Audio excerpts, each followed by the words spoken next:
En ce moment, nous vous regardons depuis la Turquie, écrit notre frère Numan, notre prophète. Lorsqu'il est parti dans la nuit du Mirage, son corps s'est transformé en lumière. Il est sorti de l'état de la matière du corps humain qu'on connaît, et quand c'est ainsi, à la vitesse de la pensée, il ira partout, si Dieu le veut. Alors, de la nourriture et de la boisson, des besoins humains, il n'en a plus besoin. Il se transforme en ange, il devient comme un ange et son corps devient comme un corps d'ange. C'est-à-dire, il sort du fait d'être de la matière qu'on connaît, le corps humain.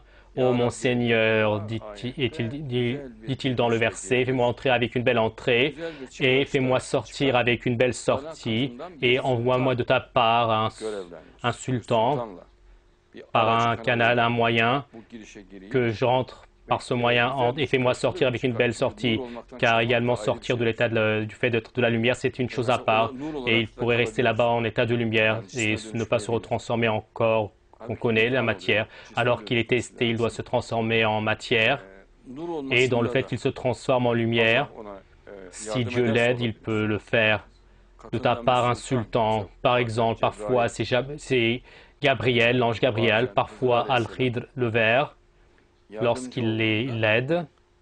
Et donc le corps que vous connaissez se transforme en lumière. Et encore, le corps se verrue, mais sous forme de lumière. C'est-à-dire, vous savez, les images en 3D, c'est comme cela. Apporte-moi.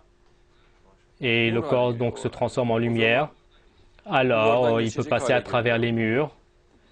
Et il peut aller à une vitesse supérieure à la vitesse de la lumière où il veut, il peut revenir là où il veut, et il n'a pas besoin de manger, de boire, il n'a besoin de rien si Dieu le veut, et aucune chose ne coupera son corps, ne le divisera pas, et notre prophète s'est transformé en lumière, et ainsi il a fait l'ascension du mirage, et quand on parle de l'ascension du mirage, et c'est le passage de la troisième dimension à la quatrième dimension, il y a des dimensions dans l'univers, nous sommes dans un monde en 3 dimensions, longueur, largeur et profondeur, et il y a la quatrième dimension, et en ce moment on ne peut pas le voir, et ceux qui sont dans la quatrième dimension peuvent nous voir, par exemple les anges, les génies nous voient, mais nous on ne peut pas les voir.